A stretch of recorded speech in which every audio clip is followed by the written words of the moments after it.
नमस्कार, मैं रवीश कुमार। कौन सा एग्जिट पोल सही है और किस पर भरोसा करना चाहिए? लाखों लोग इस सवाल को लेकर उलझे पड़े हैं।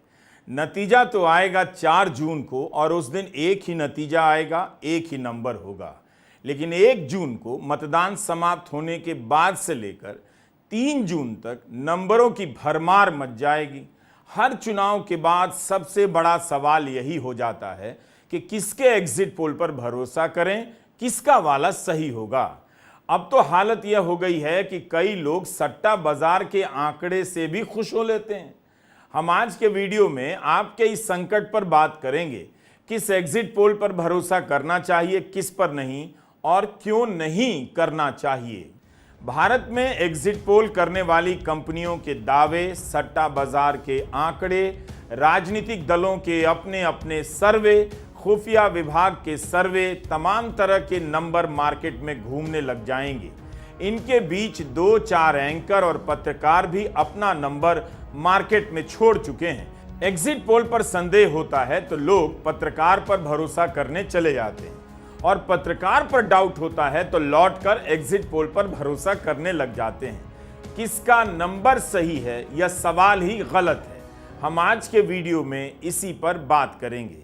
मैंने अपनी तरफ से कोई नंबर जारी नहीं किया है, ना दावा किया है कि किसकी सरकार बनेगी, क्योंकि मेरे पास यह जानने का कोई तरीका नहीं है।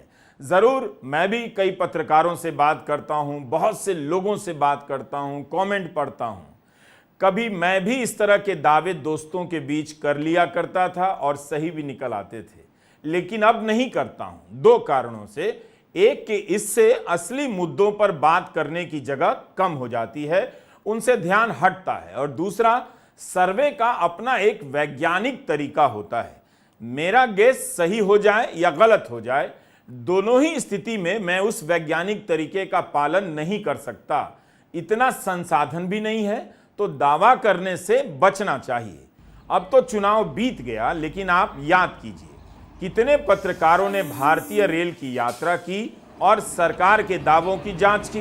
इसके लिए कई घंटे लगते और बहुत सारी रिपोर्ट पढ़नी पड़ जाती, पढ़ाई करनी पड़ती। मेहनत के इस काम से बचने के लिए चुनाव की चर्चा को स्टूडियो में लाना पड़ता है। इसलिए चुनाव शुरू होते ही मीडिया एक सवाल पैदा करता है, कौन बनेगा प्रधानमंत्री या कौन बनेगा मुख्यमंत्री, ताकि चर्चा स्टूडियो में आ जाए और आप उलझ जाएं कि किसके नंबर पर भरोसा करें। नंबर का सारा मामला पत्रकारिता न करते हुए पत्रकारिता में प्रासंगिक, इंपॉर्टेंट, रेलेवेंट बने रहने का है। यह सूचना और जानकारी का मामला है, इस पर अधिकार जताने का मामला है। जो भी एंकर यह दावा कर रहा है, आप बस उसकी कोई एक रिपोर्ट निकाल कर देख लीजिए, उसने किन मुद्दों पर गंभीरता से रिपोर्टिंग की है और उससे क्या निकला है। सिर्फ कहीं गया है, 2-4 लोगों से बातचीत की है, समोसा और चाट का फोटो ट्वीट किया है, यह पत्रकार की मेहनत नहीं है। नंबर बताना चुनावी राजनीति का सबसे गैर जिम्मेदार काम है और आलसी काम है। एंकर को पता है कि उसने काम तो इस बार भी कुछ खास किया नहीं, लेकिन उसकी पूछ बनी रहे मीडिया में, इसलिए वो नंबर जारी करने लग जाता है कि मेरा नंबर ऐसा है, मेरा विश्लेषण ऐसा है। और जब गलत निकलता है तो 1-2 लाइन ट्विटर पर लिखकर अगले चुनाव तक के लिए गायब हो जाता है और अगले चुनाव में फिर से यही सब करता है। 543 सीटों पर चुनाव हुए हैं। क्या किसी पत्रकार ने 543 सीटों की यात्रा की है? संभव नहीं है। 2.5 महीने के इस चुनाव में वह कुछ ही राज्य का दौरा कर सका होगा और एक राज्य की 3 से 4 सीटों पर गया होगा। इस दौरान वह कितने लोगों से मिला होगा, कहां मिला होगा?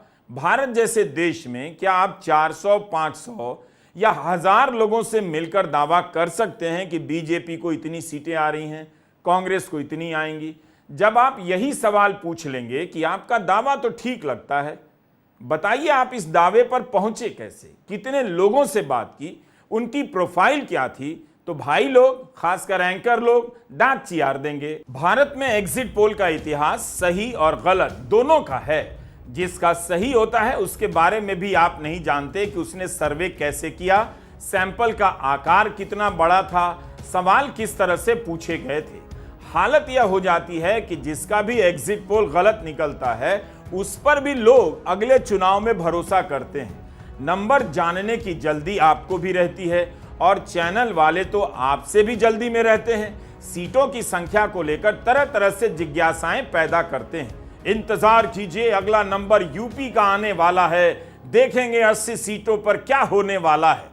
इसी हड़बड़ी के कारण एग्जिट पोल को लेकर गड़बड़ी हो जाती है। स्क्रीन पर कोई ना कोई नंबर छलक रहा होता है ताकि आपका ध्यान बना रहे, आप उस चैनल को ना बदलें और उसी चैनल को देखते रह जाएं, टीआरपी आ जाए। कई बार आप अपनी इच्छा के अनुसार किसी एग्जिट पोल को स्वीकार कर लेते हैं और जब गलत निकलता है तो आपका दिल टूट जाता है। अक्सर देखा गया है कि आप सर्वे को लेकर गुस्सा भी हो जाते हैं। इससे सबसे बड़ा नुकसान यह होता है कि एग्जिट पोल के कारण आप चुनाव की प्रक्रिया पर भी संदेह करने लग जाते हैं। हम इस वीडियो में इसी पर बात करना चाहते हैं कि एग्जिट पोल के गलत होने और उसे लेकर गुस्से की वजह क्या है और सही रास्ता, सही सवाल क्या हो सकता है। हम इस विधा के एक्सपर्ट बिल्कुल नहीं हैं, लेकिन जो लोग इस प्रक्रिया का अध्ययन करते हैं, हमने उनसे बात की और लगा कि आपके बीच एक गाइडलाइन पेश की जाए। हम किसी कंपनी का नाम नहीं लेना चाहते। जब आप किसी एक कंपनी के सर्वे के गलत या सही होने का जिक्र करते हैं तो फिर आपके पास उस कंपनी की सारी प्रक्रियाओं की जानकारी भी होनी चाहिए, जो हमारे पास नहीं है। सीएसडीएस और लोक नीति जब सर्वे करते हैं तो अपना डेटा पब्लिक कर देते हैं। आप खुद भी चेक कर सकते हैं कि उन्होंने कितने लोगों से पूछा, कहां कहां जाकर पूछा, किस तरह के सवाल पूछे। लेकिन कई कंपनियां एग्जिट पोल वाली अपना डेटा पब्लिक में नहीं देती। डेटा एक साइंस है और साइंस का मतलब यही होता है कि दूसरा भी ठीक से उसे आजमा सके, परख सके। तो एग्जिट पोल वाली कंपनी अपना डेटा पब्लिक क्यों नहीं करती है या नहीं, यह सवाल पूछिए। तभी आप जानेंगे कि उस कंपनी ने अपनी मर्जी से कहा या किसी दबाव से कोई नंबर दे दिया, या वह वैज्ञानिक तरीकों का पालन करते हुए सीटों के नंबर बता रही है। जब भी आप एग्जिट पोल देखने जाएं, थोड़ा समय यह जानने में लगाइए कि उस सर्वे में कितने लोगों को शामिल किया गया, पिछला सैंपल कितने लोगों का था, सर्वे कितने संसदीय क्षेत्रों में किया गया, कितने मतदान केंद्रों पर किया गया, सर्वे करने की प्रक्रिया क्या थी, किस उम्र के लोगों से पूछा गया, उसकी सामाजिक विविधता क्या है। तभी आपको सटीक जानकारी मिलेगी। एग्जिट पोल करने वाली कंपनी और चैनल को भी समय लेकर इसके बारे में बताना चाहिए। कुछ चैनल बताते हैं, लेकिन सब कुछ जल्दी जल्दी में, जैसे बीमा कंपनी के विज्ञापन में शर्तों के बारे में बताया जाता है। सब दावा करते हैं कि हवा उस तरफ है, इस तरफ है।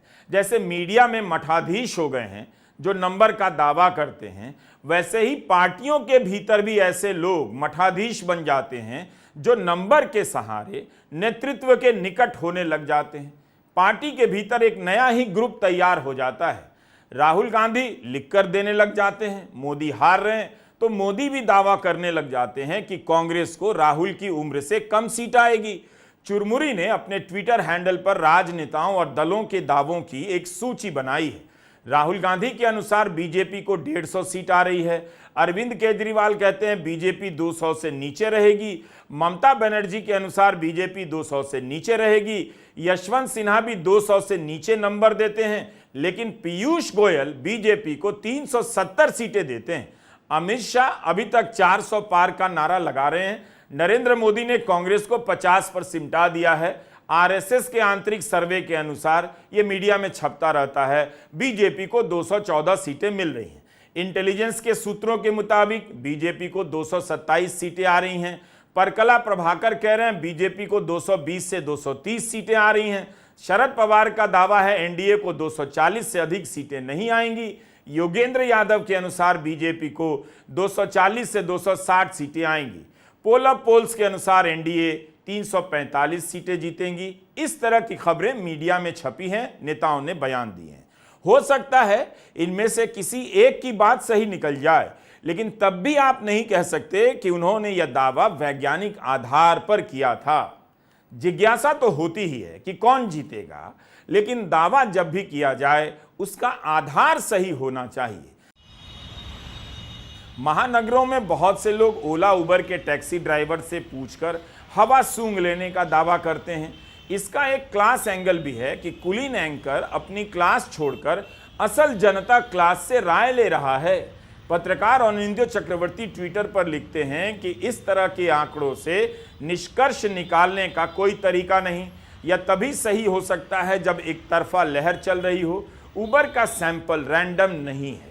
आपने तय किया कि इसी से बात करनी है, क्यों और किस आधार पर करनी है इसके बारे में नहीं सोचा, इसलिए यह सैंपल नहीं माना जाएगा। यही कारण है कि कई चैनलों और कई पत्रकारों के सर्वे गलत हो जाते हैं। आप जरूर लोगों से बात कीजिए, पूछिए भी, लेकिन 150 लोगों से बातचीत के आधार पर यह दावा मत कीजिए कि बीजेपी को इतनी सीटें आएंगी और कांग्रेस को इतनी। कई बार आप गलत होते हैं और कभी कभी सही भी हो जाते हैं। हमारा फोकस इस पर है कि क्या आपने यह दावा वैज्ञानिक आधार पर किया है। ऐसे लोग जब भी नंबर दें तो आप थोड़ा पीछे हटकर सोचें कि क्या यह बात साइंटिफिक आधार पर कही जा रही है। एक संसदीय क्षेत्र में कम से कम 2000 मतदान केंद्र होते हैं। हवा का पता लगाने निकले पत्रकार कितने लोगों से बात कर पाएंगे इतनी भयंकर गर्मी में। इसी तरह पूरे देश का स्केल लीजिए तो क्या वे 5000 वोटर से भी बात कर पाएंगे? क्या 10, 20, 100, 50 लोगों से बात कर किसी एक संसदीय क्षेत्र के लोगों की औसत उम्र निकाली जा सकती है? नहीं निकाली जा सकती है। तो राय कैसे निकाल लेंगे?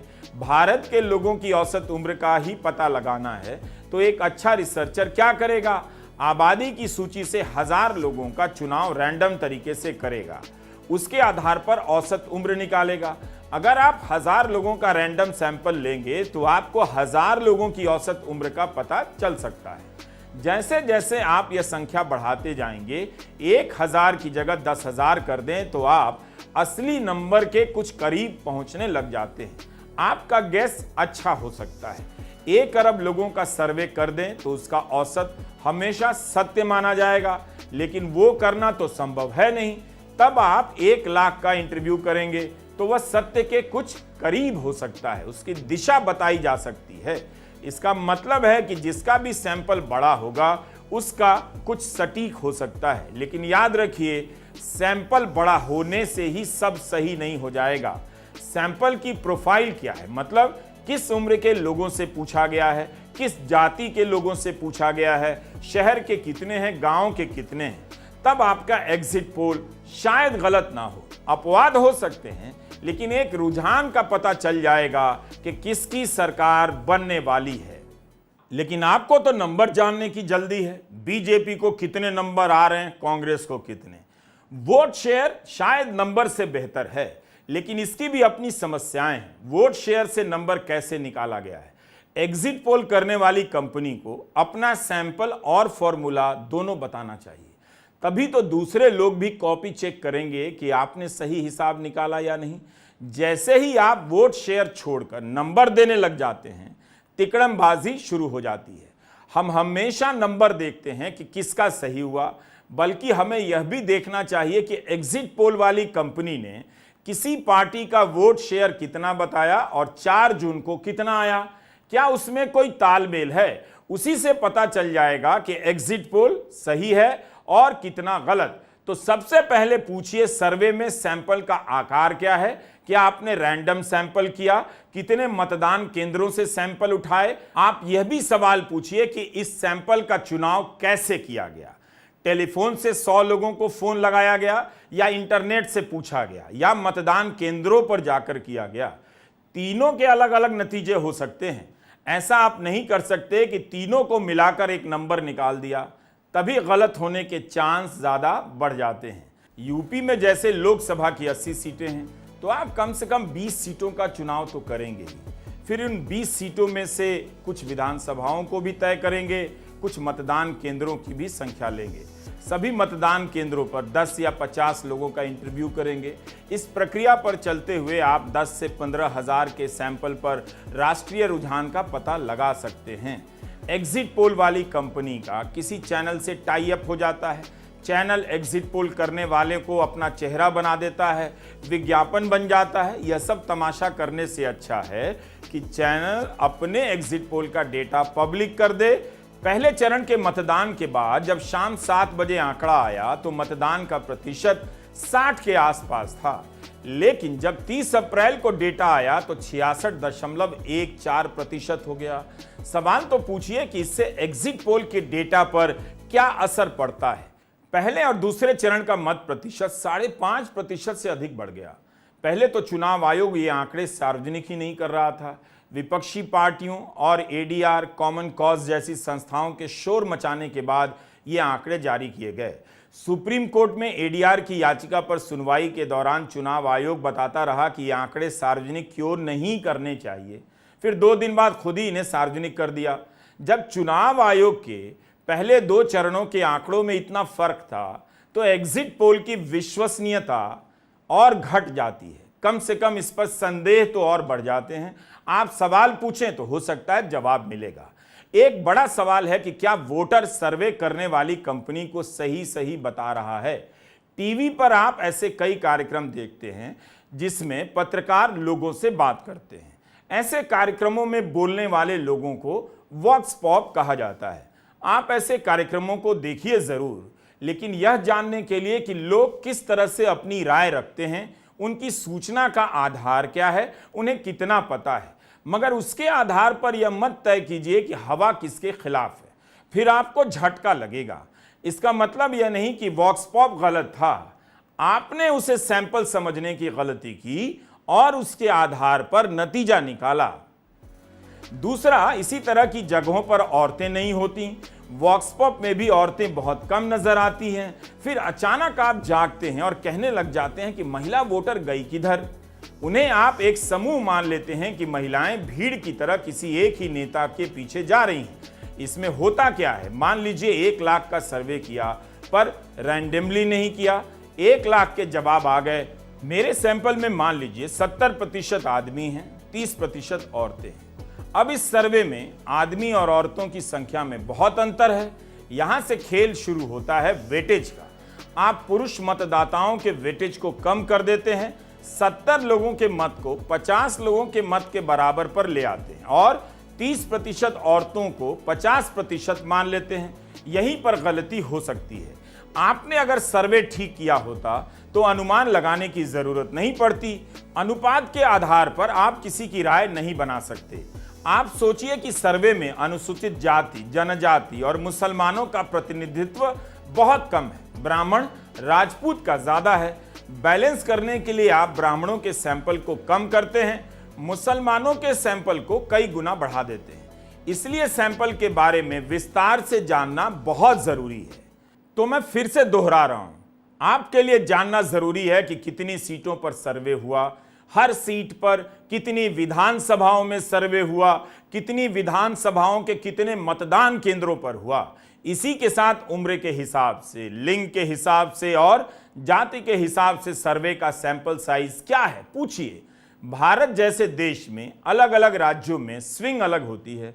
मध्य प्रदेश में हो सकता है कांग्रेस के खिलाफ नकारात्मक स्विंग हो, तो जरूरी नहीं कि यूपी में भी हो सकता है कि यूपी में सकारात्मक स्विंग हो। बेहतर है कि हर राज्य में अलग से स्विंग टेस्ट किया जाए।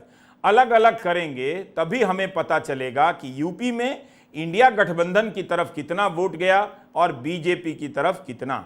अब इसमें भी एक दिक्कत है, भारत में हर साल नए मतदाता जुड़ते हैं, उनका कोई डेटा पिछली बार का तो नहीं होता। स्विंग में आप यही बताते हैं कि पिछली बार बीजेपी को 40% मिला तो इस बार 35 यानी खिलाफ में 5% का स्विंग हो गया।